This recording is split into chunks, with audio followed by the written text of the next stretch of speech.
But the main thing I want to talk about is a book I've started this last week and a half. You've been reading? I read. Ugh. Unlike you, who listens to things while playing video games. I like old men in the 70s reading me books. Nothing wrong with that. That's what I like. So this is the book I'm reading is called To Sleep in a Sea of Stars. It's by Christopher Paolini.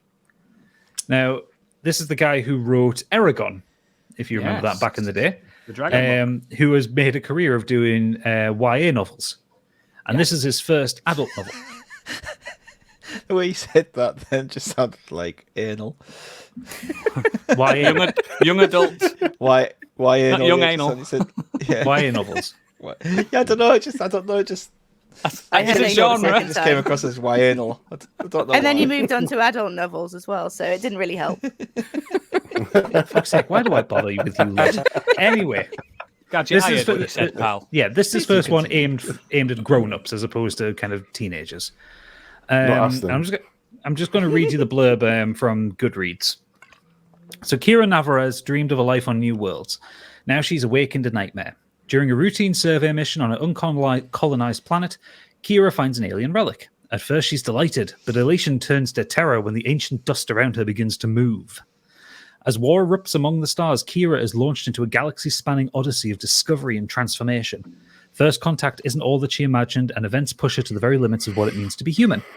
While Kira faces her own horrors, Earth and its colonies stand on the brink of annihilation. And now Kira might be humanity's greatest and final hope. So it's Mass Effect. Sort of. But it's really well written, and it's a massive, expansive novel. 880 pages this novel is. Fucking hell. It's massive. You could beat a donkey to death with this book. I could have used that this week. I mean, it's basically an afternoon of you playing Elden Ring. That's how long this book is. I'm going to say, that's quite chunky, that. Given Christopher Paolini's history, and the last book of his I read was Eragon when I was kind of in my early 20s. I remember liking Eragon. I didn't read the ones after. Eragon's fine. You know, I didn't like the film. The film was not fine. But I remember the book being good. Yeah, the book's great. I didn't read any of the sequels, but I read the first one. I really enjoyed it.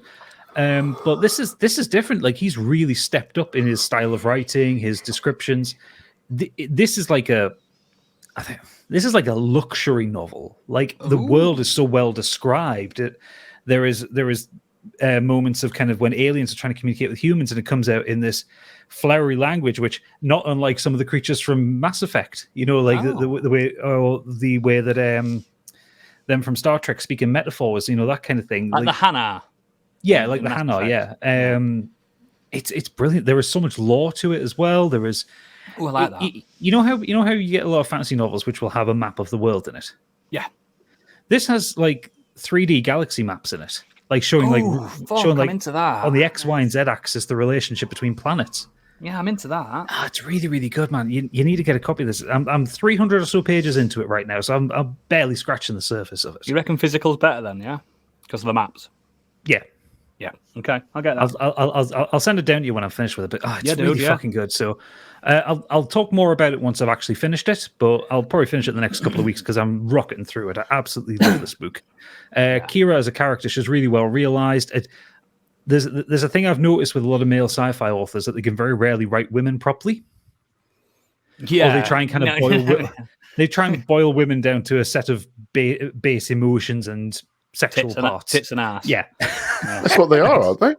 No. And other things, but they have feelings, tits and ass Biggie. are involved. I mean, yeah, they're involved. They're not all the character is though. Biggie, did you know that women are allowed to vote now? Get out of here! Seriously, dude. That's what I say to him as he leaves the kitchen. fucking hell. You see what behind you now, you get fucking punched at back of head. Anyway, Kira is really well realized. She's a very complex character. She goes through, as is usual with these kind of chosen one science fiction stories, she goes through a hell of a trauma that leads into the kind of plot of the novel.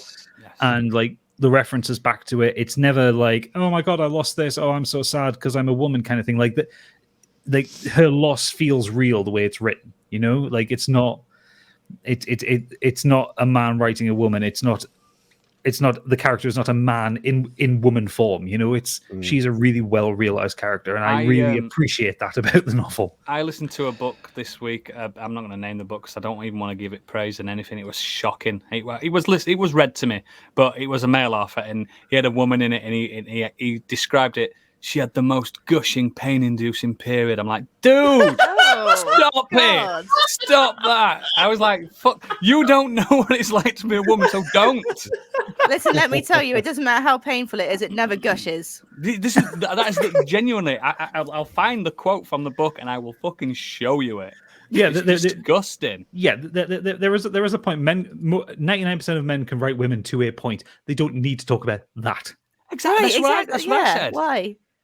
It was a bad book anyway. Terrible book. Well, yeah. I mean, to be fair, I've read a load of books where like the lead character has been a woman and it's a male author and it's been dreadful. Like, and all she does is wank.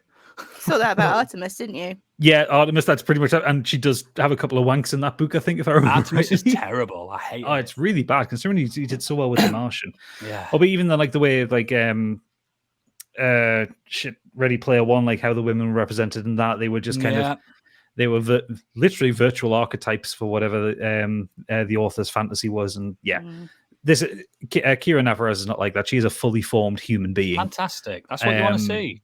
And I know I've gone on about this for about 3 minutes now, but it is worth saying that it's a very good point of the book because I've read Sleep in a Sea of Stars. Yeah, is that the saga or is it just one book? It's the first book of a saga. It came out at the beginning of lockdown last year. Fantastic. Not last year, the year before.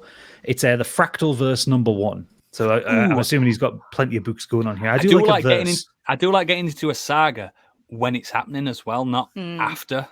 You feel like you're part of the conversation about it. I don't know. Have you tried to get I'm in the middle of 3 sagas.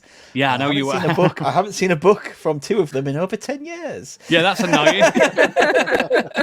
Well, this was one like I reckon when I picked it up in Waterstones, I obviously recognized the name of Christopher Paolini, but it was literally I just really like the cover art, and it literally bought the book because of its cover, and it's paid off because it was really. Well, yeah, it's paid off because it's really, really fucking good.